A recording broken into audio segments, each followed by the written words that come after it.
basi niombe tukae tutulie ili tuendeleze na ibada yetu. Asante kwa mwishaji wetu, Mungu akubariki sana. Asitatulia lazima maana inakuwa ni zoezi kila wiki tunaibada wimbo mbili au tatu, lakini mambo vitoto vichanga tunavikaribisha kwa jina la Yesu, ila ataombewa vile vile na watumishi. Bwana Yesu asifiwe. Karibuni watumishi kumwekea mkono, lakini tukujua jina mgeni wetu.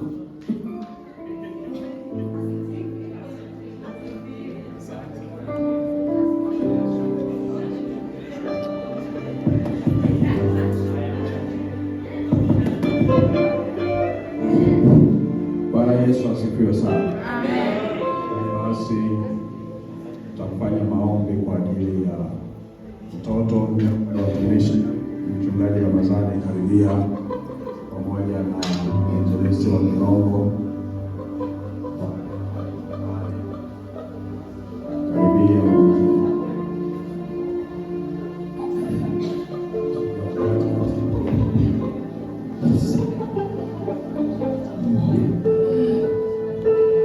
Baba, katika jina la Yesu Kristo wa Nazareti tuliye hai,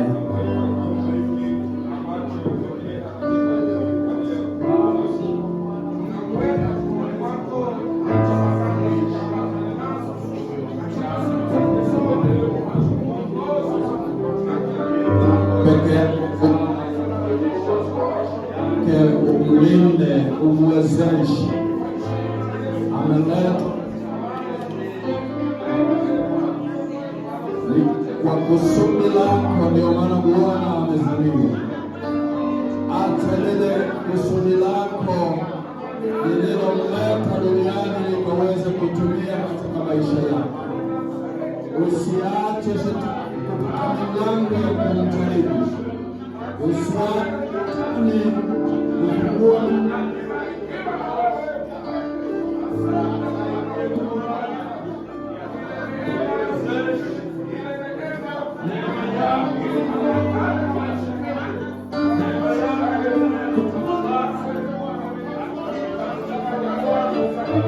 msaada.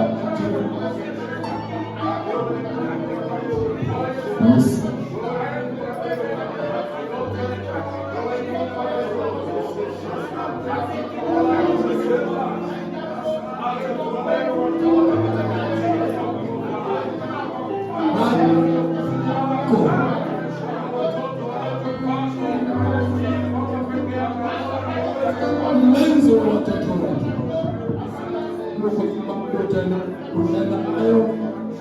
kwa sababu utaendelea na kutamalaki katika maisha yake.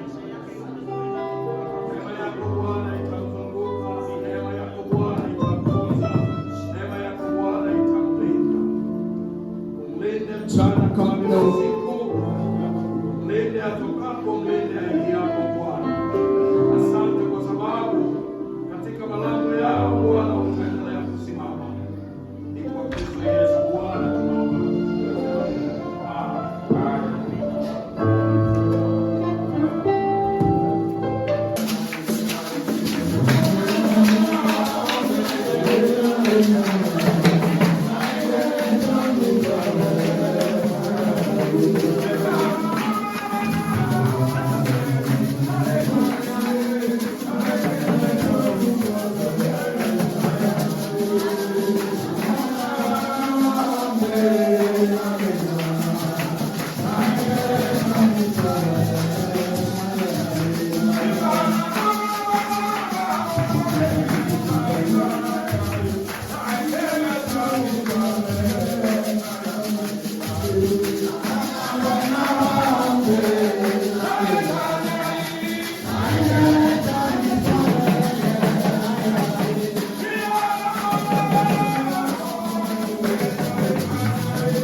Bwana Yesu asifiwe.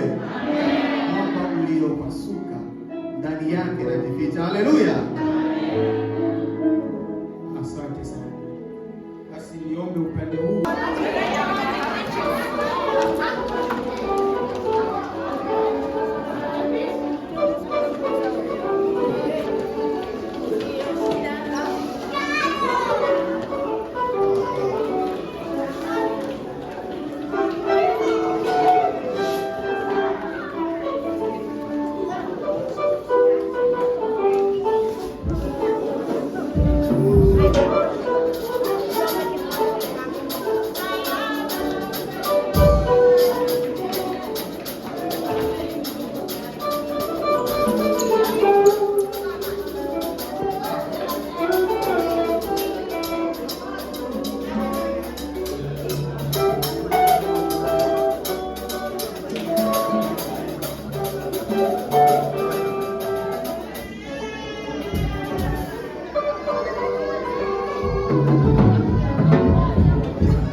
atakuwa anaishi.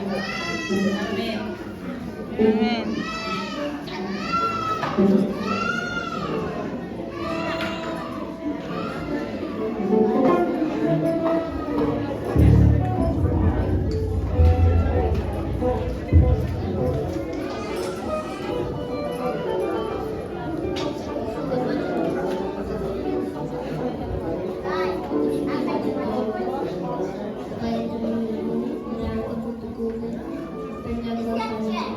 Hallelujah.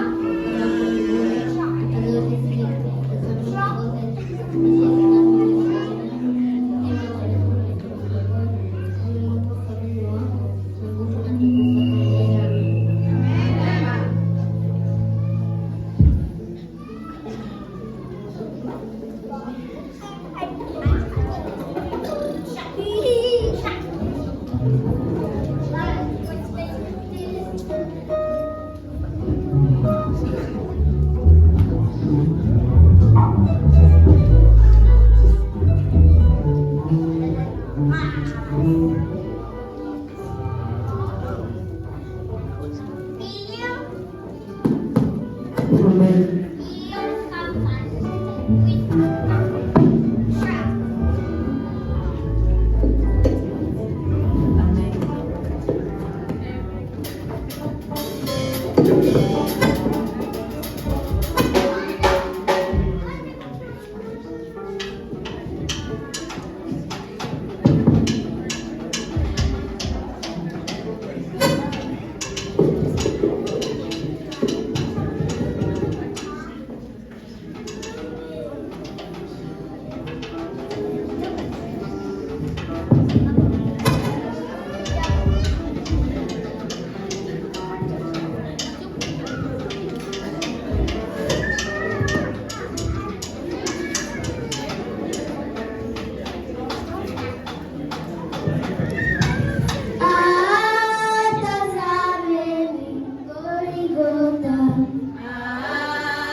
lakini wewe Baba kubwa cha Mungu akukuleta na kukuleta ishi na leo kwa Mungu ishi chose tena malisho kwa Mungu wako Mungu wako tena mshaka Yesu Kristo na mtendo wa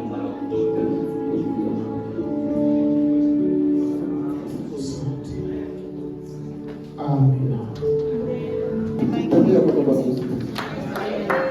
Anastahili.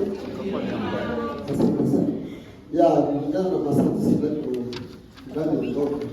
Kwa kweli katika matatizo yetu lakini kwa kweli sana na amen.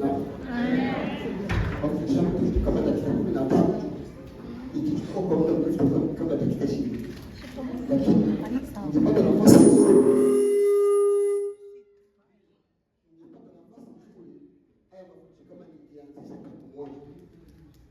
sura ya kwanza mpaka hadi nielekee nafasi inapoelekea.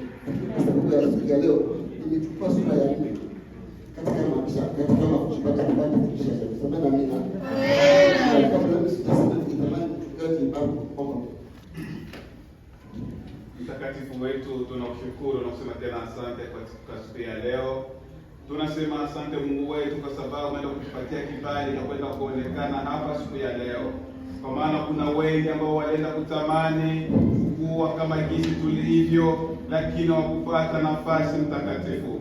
Lakini kwa sababu ulienda kutupenda, kutupendelea katika jamii walio wengi, ndio maana umeenda kutuleta na tayari tunakuwa mbele zako. Angalia Mtakatifu, mtumishi anakuwa mbele zako, ambaye atataka kutulisha neno lako kutoka mbinguni, mfalme wa ufalme. Wewe kumjaza Roho Mtakatifu, acha wewe kuzungumza naye. Acha Mungu wetu Roho Mtakatifu, yule ambaye anakuambia wa mitume, Mungu apate kushuka katika kanisa la Nazareti siku ya leo. Mungu tuende kuona utukufu wako ukitembea mahali hapa. Tunasema asante kwa sababu uko pamoja nasi na tumeenda kuhakikisha ya kwamba uko Mungu ambaye uko hai. Mungu ende kumjaza maneno. Mungu ende kumjaza yale yote ambayo anakusema siku ya leo. Na sisi tutakaenda kuyapokea. Mungu ende kututia nguvu, isikuwa kusikia tu, bali Baba yetu ende kusoma ndani ya mioyo yetu na kwenda kutenda kazi.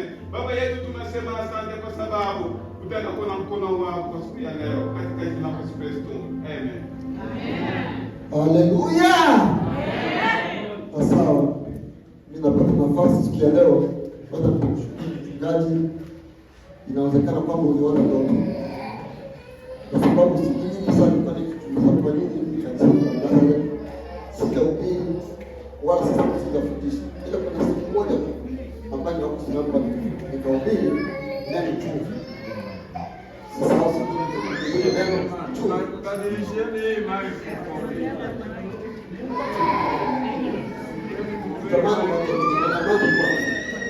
Sawa, ya bila kuchukua muda, siku ya leo nitafundisha neno Biblia. Amena. Biblia. Kwa nini Biblia tunaiweka Biblia? Hiyo ndio somo letu. Amena. Kwa nini Biblia tunaweza tukaiamini? Tuamini Biblia. Tukiaminije Biblia? Amena. Ya, ningetamani watu kwanza wajue Biblia, wazingatie kile kitabu cha kwa Biblia. Tuwaone kwanza. Wajue Biblia kwa waone. Wajue Biblia. Hapana simu. Simu sio Biblia. Hiyo ni simu. Hiyo ni simu ya mawasiliano. Asante sana. Wale walio na Biblia kwa wiki wanaisoma siku ngapi? Kwa wiki unaisoma siku ngapi? Mara moja. Wewe anayesoma Biblia kwa wiki aseme kwamba mimi Biblia kwa wiki ninaisoma, ninaifuatilia ili nijue yaliyo ndani ya Biblia. Sema na mimi. Kwa sababu hii soma Biblia ni somo nzuri sana. Amen. Na kama una Biblia kila siku unaweka tu kwenye ukitaka kutafuta nani kanisani unaweka hapa eti nenda kanisani. Na ukifika hapa mwalimu wetu anatufunza neno, lakini wakati anapofunza neno wewe ile Biblia hauisomi, unaandika tu, ukishamaliza kuandika ukifika nyumbani unaweka kwenye naweka basi Biblia yako hivyo wewe una Biblia wamoja wako hivyo. Lakini kuna wengine hapa kanisani, mwalimu anapokuwa anafundisha unakuta anamfuata kwa makini, akisema soma andiko fulani, yeye moja kwa moja anachukua Biblia yake na yeye anafuata zile haraka ambazo mwalimu ametufunza, anakwenda kuelewa. Sasa kuna akina hapo kuna sababu kwamba mmoja asimame atusomee, utakuta hata wengine akishasoma tu na kuandika anafunika, bado haujaelewa nini Biblia. Sasa leo nataka nifundishe nini Biblia, kwa nini tutayamini Biblia, ama Biblia tutayaminije? Amen. Maana kuna watu wengi wao wanajiuliza. Tuna mtumishi mmoja, sitamteta chini, lakini tuko naye hapa, alisema kwamba ni maneno ya Biblia kwa walimu, kuna mambo mengine wanaongeza tu.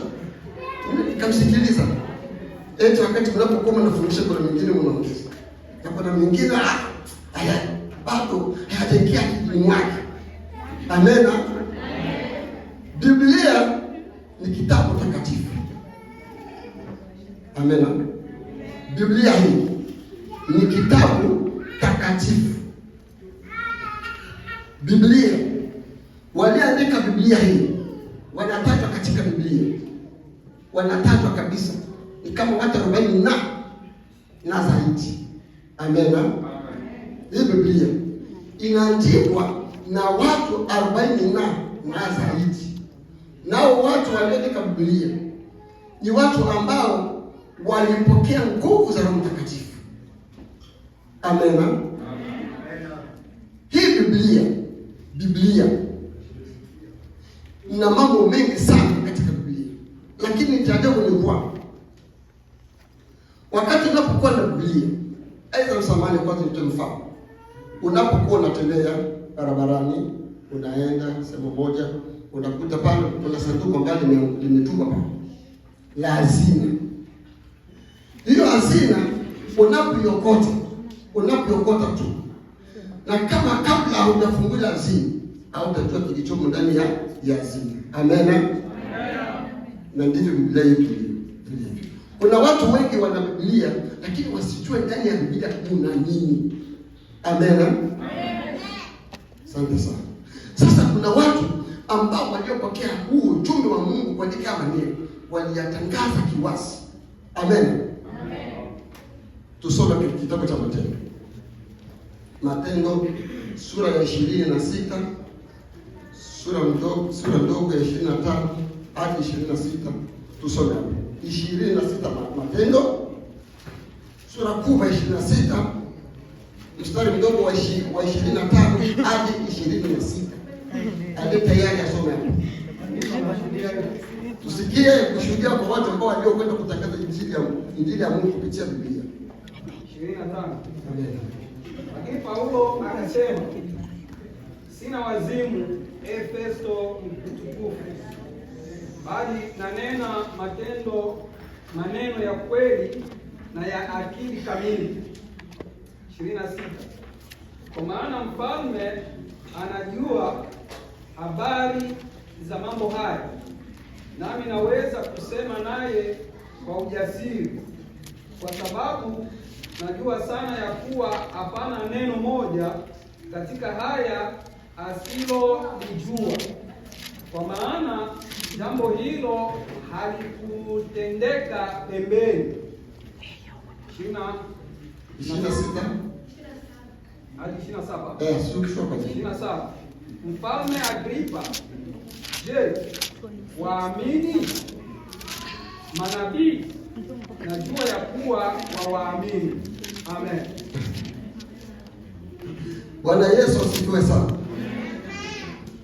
Neno hili Biblia ni kitu ambacho kilikuja ili tukitangaza sisi wa Kristo. Kwa sababu kama Biblia haikuandikwa kwa sababu iwekwe chini. Biblia haikuandikwa kwa sababu iwekwe chini, bali Biblia iliandikwa sisi ambao tumekwenda kupokea ujumbe ili na sisi tuutangaze kama vile Paulo alivyokwenda kutangaza. Amen. Na ndio maana wakati alipokuwa akitangaza ujumbe, Festo alisema, alikwenda kumuuliza nani? Paulo. Wewe Paulo, una wazimu? Una wazimu? Paulo alisema kwamba mimi sina wazimu. Hapana, mimi ni mzima, na hili ninalolisema ni kweli mbele ya Mungu. Ina maana kwamba wakati unapofundisha neno la Mungu, ili watu kulijua kweli, wewe litangaze ukweli uliopo sahihi. Semeni amina. Amen. Ndio maana Biblia lengo lake ni utangaze ujumbe wako, ile maneno yaliyo ndani ya Biblia ya kuweka nafasi iliyo sahihi katika toa ya nani ya Mungu. Kwa sababu watu wengi wasiposoma Biblia hawajui sababu ya Biblia inataka kusema nini. Ndio maana ya somo hili Biblia ni takatifu, na wale walioandika Biblia ni watu ambao waliongozwa na Roho Mtakatifu, na ni watu ambao walichaguliwa na Mungu, na Mungu mwenyewe ni mtakatifu. Ina maana waliotangaza ujumbe wa Yesu kwa Biblia ama ujumbe wa Mungu ni watu ambao walipakwa Roho Mtakatifu, na Mungu mwenyewe akajidhihirisha pamoja na wao. Na sisi tukitaka kuitangaza neno la Mungu, kwanza tuchukue Biblia tuisome sana, maana katika hii Biblia ina mambo mengi ambayo inaweza ikakuokoa wewe na ukasema kwamba Mungu ametenda mambo. Semeni amina. Sio maombi tu, kwa sababu mimi naenda kila siku maombi na bado sijaisoma Biblia. Unaweza ukakesha kuomba, na kama utasoma Biblia hautapata upako wa Mungu. Semeni amina. Amen. Maana ukisoma Biblia utakuwa na upako mkubwa. Hawa kina Paulo walisoma Biblia sana, na wakati waliposoma Biblia sana walikuwa na upako kabla hawajaomba. Maana kusoma Biblia inampa mtu nguvu. Biblia ni funguo. Hii Biblia ni funguo. Hii Biblia ni funguo. Hii Biblia ni fimbo. Biblia ni funguo. Biblia ni fimbo yako. Amen. Amen. Biblia ni fimbo. Biblia ni funguo yako wewe. Kwa nini niseme Biblia ni fimbo na ni funguo yako? Wakati unapotaka kuondoka, hapo ukiwa na gari yako, uende sehemu fulani kama state fulani, ukipata ajali na yule polisi akiwa ndani ya gari yako kuna Biblia, kitu cha kwanza utasema mchungaji, kwa sababu ndani ya gari yako kuna Biblia. Kwanza hata isachi mtu anaokoka, unaona. Lakini kwa sababu ndani ya gari lako inakwenda kukutangaza kwamba wewe umeokoka. Biblia inakuokoa. Wakati unapotembea sehemu fulani ambapo pana kama sehemu ambapo wanasema kwamba mkibeba, nasema mkwabo, mnatoa mkwabo, sio nani ile nyama kubwa samaki. Mkwabo ni kama nafasi ambayo panaweka bariera, ndio mkwabo mkibeba. Unaona, mkwabo ni kama bariera, ni kama ile pale sema kwamba kama inawekwa pale mbele. Unapoenda unapokiwa na Biblia, unatangaza habari ya Yesu Kristo kupitia Biblia. Ukifika sehemu fulani, hii Biblia itakuokoa. Utafika pale kwenye kamba, wanapanda na Biblia tu, wanasema mchungaji, pole kwanza, unaenda wapi? Ukisema kwa nipo hapa naenda natangaza habari ya Yesu, hautashiba kabisa, kwa sababu Biblia ni fimbo yako kwenda kuongoza. Amen. Ninasema Biblia, kwa nini tutaiamini? Tutaiamini kwa wakati tunapoisoma nini? Biblia. Na kama tusiposoma Biblia, hatutajua mambo. Na ndio maana kila siku tunajiuliza, je, Biblia kweli inatuambia maneno ya kweli? Kati kuna jihoji mwenyewe unajiuliza Biblia wakati kuna Biblia, kwa sababu kwa kusoma. Ukisoma Biblia itakulinda, itakuokoa. Wakina Paulo kama walisoma Biblia, na kama walikuwa kutembea bila kuogopa, kwa sababu walikuwa na Biblia. Amen. Amen. Hii Biblia. Ya, tusome katika kitabu cha Yohana sura 18 na mstari wa 20. Tusome kwanza. Yohana sura 18 na mstari wa 20. Tuone inatuambia nini kuhusu Biblia. Sura 18 na mstari wa 20. Maandiko yanasema hivi. Yesu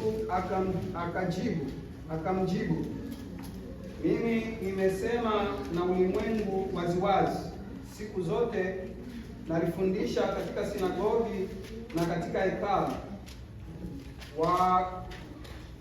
wakusanyikao Wayahudi wote, wala kwa siri mimi sikusema neno lolote. Amen.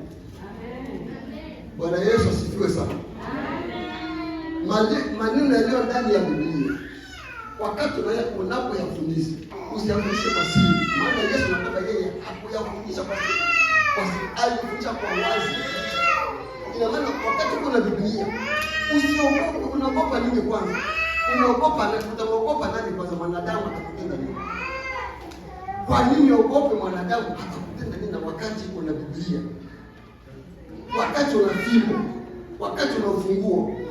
Lakini sisi tunashindwa kwa sababu hatutumikishe Biblia kama fimbo yetu, kama ufunguo wetu. Na ndio maana sisi hapa ukija jaribu kidogo, wewe unaondoka, kwa sababu Biblia yako unaifunika, hauisomi. Neno la Mungu haliko ndani yako, maana Biblia haimo ndani yako. Wewe unabaki tu mimi ni Mkristo, wakati wewe huko Biblia bado hujui ilivyo inavyosema. Ndio maana hata wakati mwalimu anakufundisha hapa, sema usiamini yale Mungu anasema, kwa sababu wewe haujaelewa ndani yako ya Biblia. Amen. Amen. Biblia, ukitaka kuelewa Biblia, inapaswa kwanza wewe ushuke chini, chukua Biblia yako, soma na kuambia ndugu yangu, hata jaribu zikija utazishinda. Amen. Amen. Tukae chini sana tujifunze Biblia. Biblia tusibebebe tu kwenye mapapa yetu. Biblia. Shuka ndani ya Biblia. Kuna mambo mengi sana ambayo atakuongoza na atakulinda na atakupusha mabaya yote kupitia Biblia. Amen. Amen. Kwa sababu tukiangalia kitabu cha Yohana huyo sura ya Yohana sura ya 7 na mstari wa 14 hadi 26.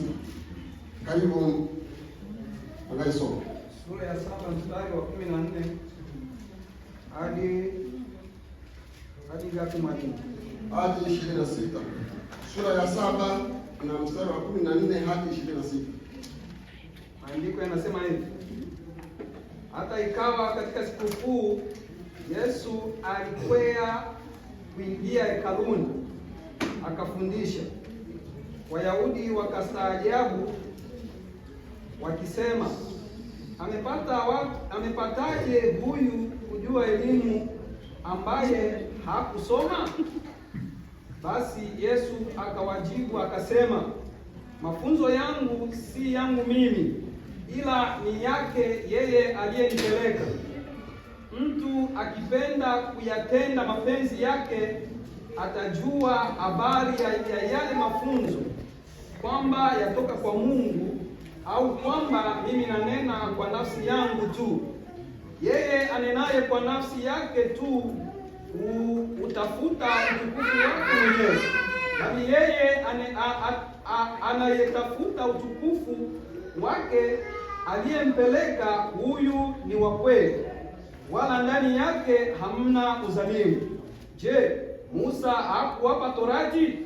Wala hakuna mmoja wenu aitendaye Torati. Mbona mnatafuta kuniua? Mkutano wakajibu, ama una pepo? Na ni nani anayetafuta kukuua?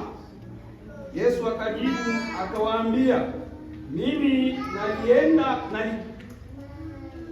nalitenda kazi moja, nanyi nyote mnaistaajabia. Musa aliwapa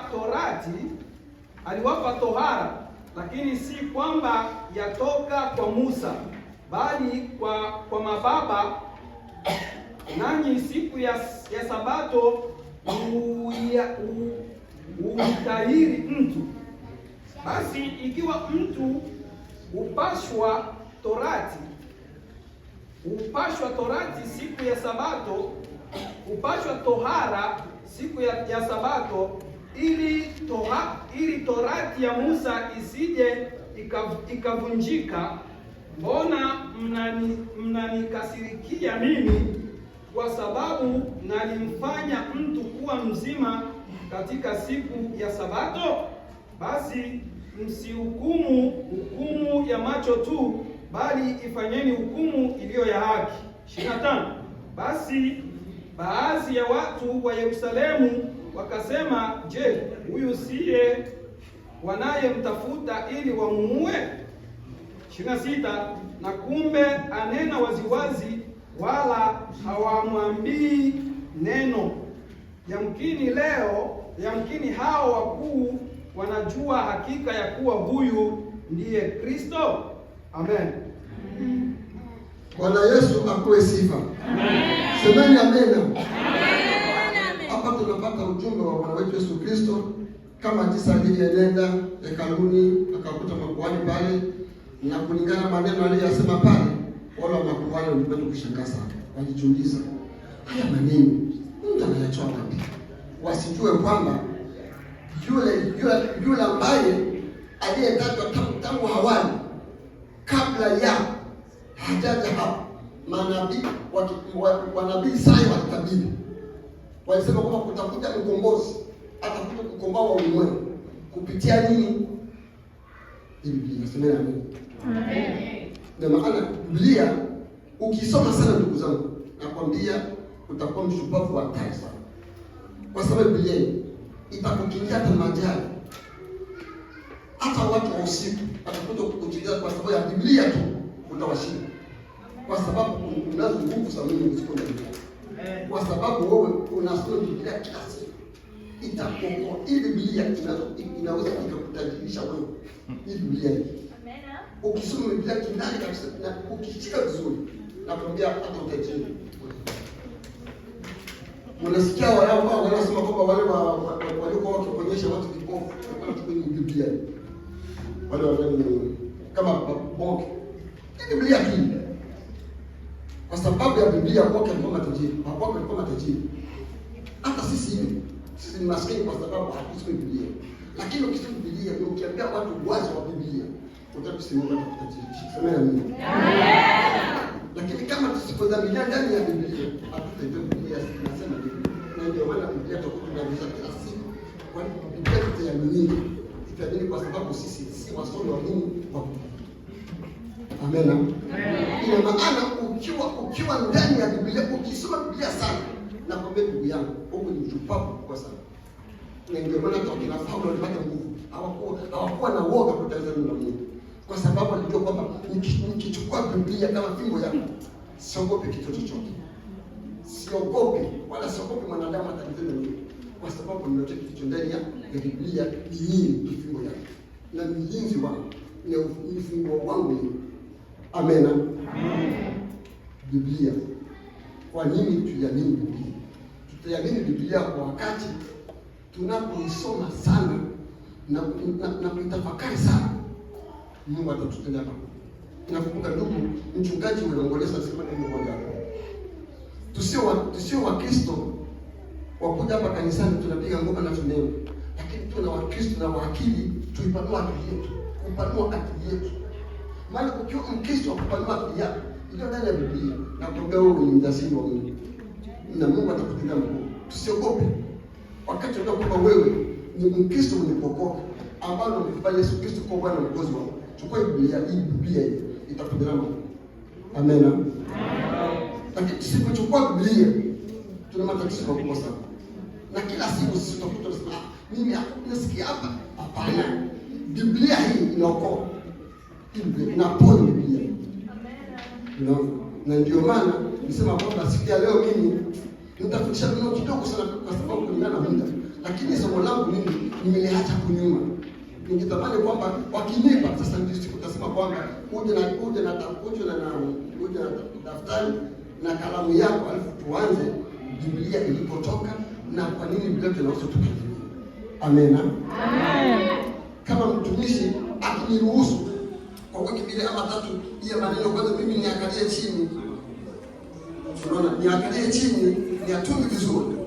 Sio siku ndio kusema kwamba kila mmoja awe na daftari na awe na kalamu, kwa sababu tunaenda kama vile mwalimu. Na ndio maana nilikuja hapa, niko tofauti na nyinyi. Amen. Amen. Maana mwalimu ni mwalimu na mwanafunzi ni mwanafunzi. Haiwezekani mwanafunzi katika shule aenda anavaa nguo za shule alafu na mwalimu ndio anavaa nguo za shule. Mtaelewana kabisa? Mwalimu si mwalimu, mwalimu anaenda shuleni, anafika pale nguo za mwanafunzi nao mwalimu anazivaa. Watu watasikia mwalimu wako wapi sasa? Amen. Lakini sasa kuna tatizo moja linalosababisha kwamba mimi nimevaa, lakini kuna kitu ambacho nimekosa. Unakiona? Ndio na hivi hivi. Tunasoma lakini bado hatujao na time ya kusoma Biblia. Sema amen. Amen. Tunakuja kuhubiri hapa, tunahubiri tunasikiliza. Tunasikiliza maneno, ndio maana maneno yanaingia ndani yetu kwa sababu bado hatujao na time ya Biblia. Sisi wakati tutakusha time ya Biblia. Mtu akifundisha hapo kama pepo zinaruka. Mimi nikishakuona pale kambini, tulikuwa na kijana mmoja wa Ashimuma. Aligusia neno moja tu kidogo katika kitabu cha Mathayo. Alipopiga andiko, alipofundisha tu, kuna dada mmoja pepo alimtokea hapo. Akaanza kupiga. Kusema nini?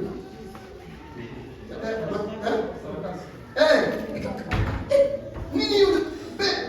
Yaani neno la Mungu liliingia mpaka pepo akaibuka. Kwa sababu alikuwa na chai ya Biblia. Sema na Mungu. Amen. Na ile chai ni kuzamia ndani, tujifunze sana na uhakika. Tujifunze Biblia vizuri. Tutaona kitu Mungu atakufunza. Hiyo ni kweli. Maana Biblia inatangazwa wazi. Haikutangazwa kwa siri. Inatangazwa wazi kabisa. Na ndio maana hata kitabu cha Mathayo sura ya 20 na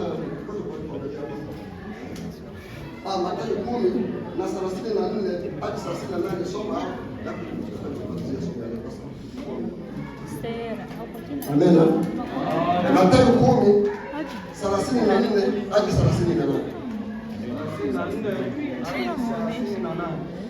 Tulia kwanza akina dada, nyinyi hamna Biblia ndio maana amsoma Biblia. Amen. Twende. 34 kasema, msidhani ya kuwa nimekuja kuleta amani duniani. La, si kuja kuleta amani, bali upanga. 35, kwa maana nalikuja kumfitini mtu na babaye na binti na mamaye na mkwe na mkwe mtu. 36, na adui za mtu ni wale wa nyumbani mwake. 37, ampendaye babaye au mamaye kuliko mimi anistahili, wala apendaye mwana au binti kuliko mimi anistahili. 38, wala mtu asiyeuchukua msalaba wake akanifuata anistahili. Amen. Semeni amina. Amen. Inasema kwamba alikuja kwetu yeye, alileta upanga. Hakuleta upanga, alileta upanga kwetu, kwa sababu mtu akiwa ndani ya Yesu Kristo, ili neno ukilifundisha vizuri utapigwa kofi. Kama Kristo alipigwa kofi, Paulo alipigwa kofi na Yesu Kristo alipigwa kofi. Tutashuhudia hapo chini, tuangalie kama jinsi kama Yesu kama Paulo alipigwa kofi ama Yesu kama alipigwa kofi. Hapo chini nasema kwamba alipigwa kofi kwa sababu ya haki, na haki, ukitangaza haki wewe ni wadui. Ukitangaza haki ya Mungu wewe ni adui. Na sasa wewe uliko kuogopa kuskopa mimi nitapigwa kofi, afadhali upigwe kofi ya haki, kwa sababu unatangaza ujumbe wa Yesu Kristo. Sema na mimi. Amen. Tutaogopaje wakati tuna Biblia? Utaogopaje? Na ndio maana wenzetu walikuwa mashababu, kwa sababu walikuwa na tabia ndani ya Biblia. Na wakati walikuwa ndani ya Biblia, ndio maana walijua Biblia kwa nini tutaiamini. tunaiamini kwa sababu tunaposoma Biblia tu. Yangu wewe ni mshupavu kabisa. Chukua Biblia yako kwa siku moja tu uisome vizuri. Na uombe Mungu utale kisi Mungu atakutukia. Hata ndoto nzuri utazipata. Kweli kabisa. Hata ndoto nzuri utazipata kwa sababu unazingira ndani ya nini ya Biblia. Biblia yako usifunike hapana. Isome kwa kisi Mungu atakutendea mambo. Kama huko binti ukienda ndani ya Biblia atakutangulia. Kama huko mama ndani ya nyumba ukiona mzamjio wa Biblia, hata mlao akikosea ukisha kumbuka mume wangu hapa anasema fulani, kwa sababu Biblia inakufundisha mambo mengi. Sasa kutulia ndani ya nyumba Biblia hii inakufundisha. Kwa sababu ya kuwa na hatua ya kutembea, mtu anasema kwamba huyu ni Mkristo, amtoa kama katika Biblia wa Kristo wapo. Katika Biblia amtoa Kristo wapo. Katika Biblia amtoa Kristo wapo. Katika Biblia mtoa Kristo wapo.